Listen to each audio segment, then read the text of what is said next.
So we are hanging out here along the front pond with Tex. He is the world famous longhorn bull.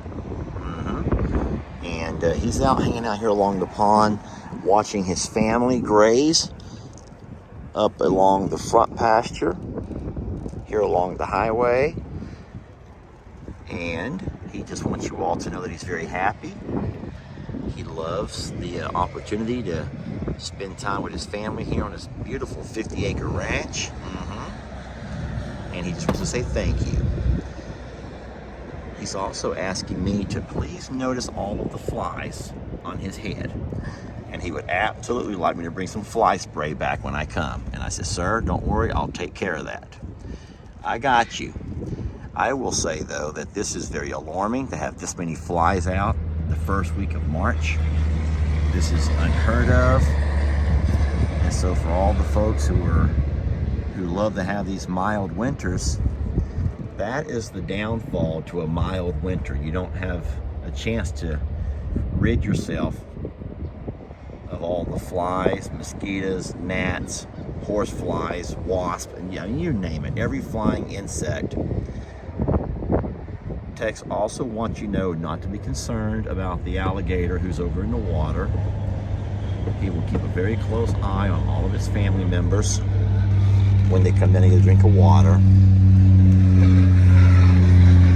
And last thing, he wants you to notice how nicely his horn has healed.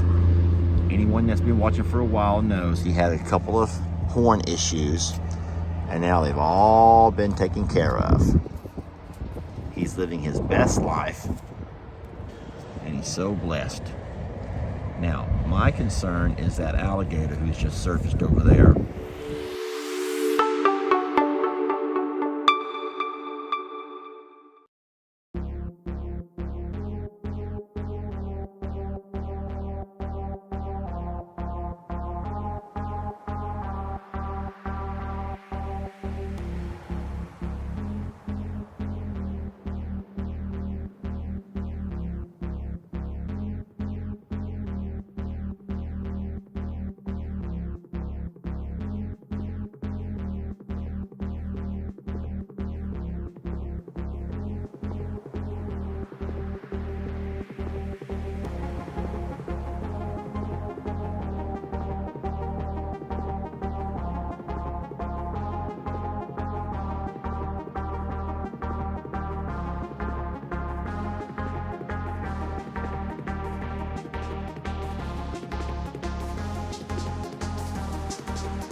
All right, so what Uriel and I are doing now is trying to square off. Huh? Más atrás? All right, we're trying to level off and square off our building.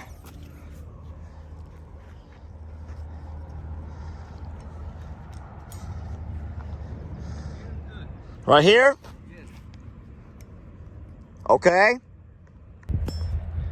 All right, we're trying to square this over here up. Stella, not right now, sweetie. All right, my friends, what you see coming up our driveway is in fact the Bulldozer. That's the Bulldozer that I rented. I used the same company as what we did with the forklift on the barn over here. And we're gonna take this Bulldozer and have Uriel start. Well, he's gonna spend his weekend over here cleaning out all of those little trees we talked about, getting all that trash straightened up and moved around from that ditch line, working down there by our back fence, getting all of that cleaned up, making it to where our cows can't get right alongside that ditch. You guys know what I've been talking about for a while. And here comes the Bulldozer. We're excited about this. And don't forget, Uriel does this for a living every day. So we are blessed to have him here. And I know that he knows what he's doing with any type of farm tractor equipment. And I'll tell you what he's also doing. Look at that. He's also removing that sign, that old lamp that's no good. And we're going to replace that light with a new one. That is a pretty good sized machine right there. Now the one that Mr. Leo has is bigger than that. So this should be easy enough for Uriel to use. But I asked Uriel what size he needed, and he says not a small one, but not a big one, just a mid-size. And that is in fact a mid-size. All right, so Uriel is getting a bit of a tutorial from this fella here. I feel horrible for him. He told me his story. He lost his wife recently. She got COVID. She had a thyroid issue, and she was unable to kick it. He says they both had it 3 times each. The first 2 times never affected her, but the 3rd time it got to her and she just could not kick it. And I feel horrible about that. And he's telling me now he's worried about ever meeting anybody else. He thinks he's too young not to meet anybody, yet he's too old to have to go through what he went through again. He's just still feeling the grief, and I feel horrible about that. And he didn't mind me sharing that story. He didn't want to be on camera, but I'll tell you what, he told me something that was pretty profound. He said that he sat there at his home. They have 14 acres. Him and his wife had 14 acres, a few cows, just a few animals. He spends his time mowing the grass, working in the pastures and whatnot. And he said that now he walks outside every morning and look around before work, and he's like, what's it all for? What's it all for? They didn't have any kids together. And he said he just doesn't understand what it's all for. All the memories were just their memories. And he goes, that's all they have is his memories. And he says now he's lost his zest for the 14 acres, no matter how beautiful. It's all for what? And that saddens me. I kind of think to myself that if I ever was to find myself getting sick, I kind of feel like what I've done here is at least the kids will be able to reap the benefits of it. Now, will the kids love it the way I love it? Will they want to be a part of this the way I want to be a part of this every single day? Probably not. And so I don't care what the kids decide to do. If Ellie wants to up and sell the sanctuary, if Lex gets old enough and wants to sell Longhorn Lusters, and Jamie's son Xander wants to sell off the J&L, guys, I can't control that. I'm no longer here. I've already had my time. I've already lived my life and enjoyed myself while I had it, enjoying moments like I'm enjoying right now, improving, making things beautiful, giving the cows and stuff their best life. But I do understand his that fella's thoughts on not wanting to start over, but at the same time just kind of asking himself those constant questions of what now? What now?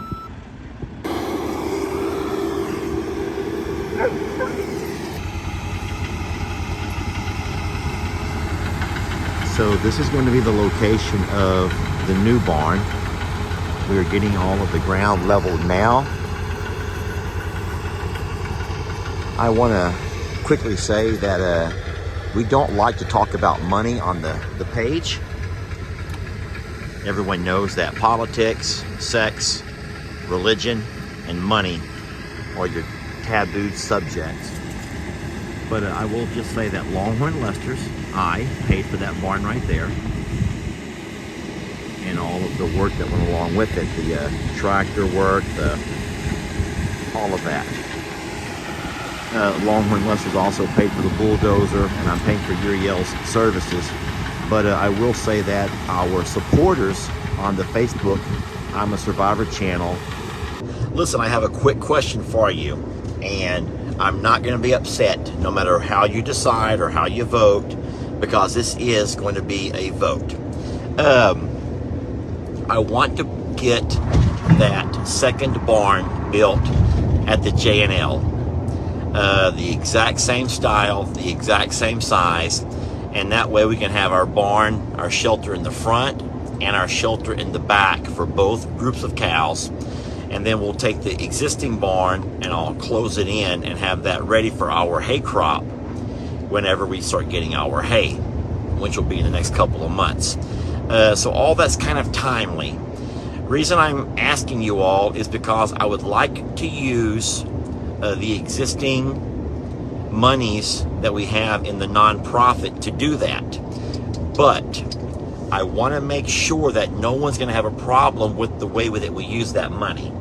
All of the monies that we've collected from your generosity, for being supporters, has always been used for vet cost, feed, well, obviously all of the things we've done around the sanctuary.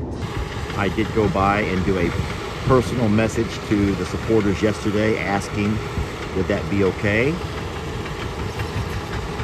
and there was an overwhelming reply of yes, absolutely. And I appreciate that. That will help us get this second structure set up pretty quickly. Stella! Guys, let me get her.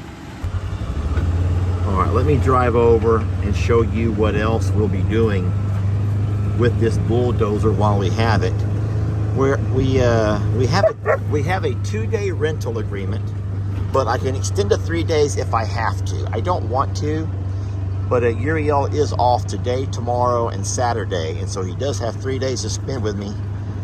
What our plan is to come over to this corner, and we're going to clean all of this out, my friends. We're going to clean all of this out and make it not so much a pond for standing water, but when we do have heavy rains and water does come flowing down through here, we're hopeful that without all of the brush, the trees, all of the little stuff here, we're going to just take all of that out and make the, I'm just going to call it the ditch. We'll make our ditch a little bit wider and deeper, and so water can flow through here a lot easier. We're going to also install ourselves a culvert so that even if we do have standing water, the cows can still make their way back and forth across these pastures. And so we'll be doing all of that over the next several days.